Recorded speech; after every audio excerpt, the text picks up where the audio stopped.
अस्सलामुअलैकुम। पालक कीमे के साथ या फिर गोश्त के साथ? मुझे पालक वैसे ही बहुत पसंद है, पर ज्यादा कीमे के साथ अच्छा लगता है। और आप लोगों को कीमे के साथ या गोश्त के साथ जरूर बताइएगा। तो यम्स फूड के किचन में आज बना है कीमा पालक, जो कि बहुत ही मजे का बनता है। जरूर ट्राई करें, बड़े तो बड़े बच्चे भी शौक से खाएंगे। तो चलिए चलते हैं रेसिपी की जानिब। इसके लिए एक पतीली में आधा कप तेल ले रहे हैं। अब इस तेल के हल्का सा गर्म हो जाने के बाद इसमें 1 चाय का चमचा साबुत सफेद जीरा, 10 से 12 अदद साबुत काले मिर्च, 2 से 3 अदद लौंग, 1 अदद दरमियाने साइज का दालचीनी का टुकड़ा और साथ ही 1 अदद दरमियाने साइज का तेज पत्ता जिसे तोड़ लिया है, इसमें डालकर इसे तेल में 3 से 4 सेकंड फ्राई करेंगे, जिससे तेल में गरम मसालों की खुशबू आ जाएगी। अब इसमें ये 2 बड़े साइज के प्याज जिसे ग्रेटर की मदद से ग्रेट कर लिया है, इसमें डालकर इसे मुस्तकिल चमचे से हिलाते हुए सुनहरा हो जाने तक फ्राई कर लेंगे। देखिए प्याज मुकम्मल सुनहरी हो गई है। अब इसमें 1 खाने का चमचा भर कर लिया है लहसुन अदरक का पेस्ट, इसे डालकर इसे तेल में 3 से 4 सेकंड फ्राई करेंगे, जिससे लहसुन अदरक का कच्चापन खत्म हो जाएगा। अब इसमें ये आधा किलो कीमा, आप बीफ मटन जो इस्तेमाल करना चाहें कर सकते हैं, इसे धो लिया है। इसमें डालकर इसे इतना पकाएंगे कि कीमे में मौजूद पानी खुश्क हो जाए, कीमे की रंगत तब्दील हो जाए, कीमा अच्छे से भुन जाए और तेल अलहदा हो जाए। देखिए कीमा अच्छे से भुन गया है। अब इसमें 1 चाय का चमचा, ये जितना आप इस्तेमाल करते हो, पिसी हुई लाल मिर्च, 1 चाय का चमचा, ये जितना आप तीखा पसंद करें, कुटी हुई लाल मिर्च, 1 खाने का चमचा पिसा हुआ धनिया,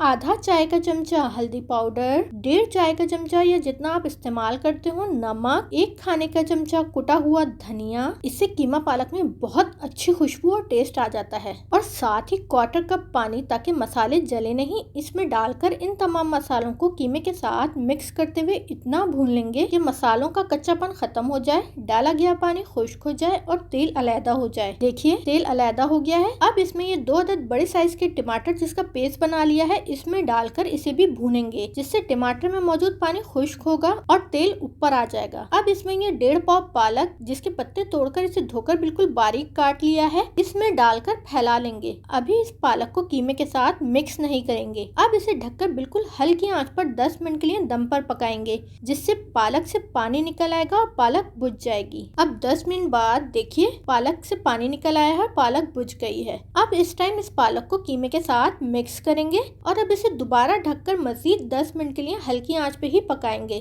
ताकि कीमा और पालक मुकम्मल गल जाएं। क्योंकि कीमा बारीक मशीन का है, इसलिए जल्दी ही गल जाएगा। अब 10 मिनट बाद देखिए दोनों चीजें मुकम्मल गल चुकी हैं। अब इसमें 1 से 2 अदद बारीक कटी हुई हरी मिर्च और 2 से 3 अदद साबुत लाल मिर्च, जो कि प्रेजेंटेशन में अच्छी लगती है, इसे डालकर मिक्स करते हुए इतना पका लीजिए कि इजाफी पानी खुश्क हो जाए। मैं इसे पकाकर मुकम्मल खुश्क नहीं करूंगी, हल्का सा ग्रेवी वाला रखूंगी, क्योंकि कीमा पालक हल्का सा ग्रेवी वाला ही अच्छा लगता है। अगर आपको नहीं पसंद तो हाई फ्लेम पे पकाकर तमाम पानी खुश्क कर लीजिए, यहाँ तक कि ऑयल सेपरेट हो जाए। देखिए धीमी आंच पर पकने से इसमें ग्रेवी भी मौजूद है और ऑयल भी ऊपर आ गया है। अब मेरे मुताबिक ये कीमा पालक तैयार है। अब मैं इसे सर्विंग डिश में निकालकर गर्मा गर्म चपाती के साथ सर्व करूंगी। शुक्रिया।